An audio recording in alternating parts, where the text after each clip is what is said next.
Hey guys, welcome to our channel. In this video I'll show you how to share someone's post on Facebook. Let's start. At first you have to open the Facebook app, and in here try to find the post that you want to share.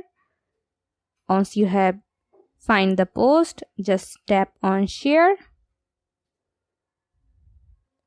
and then you guys can say something about this post like this.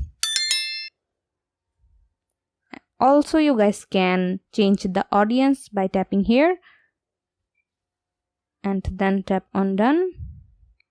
And you have to do right now is to share and then tap on share now. As you guys can see, I've shared this post. Now let's go and watch the post, and then scroll down, and here you guys can see I have shared this post.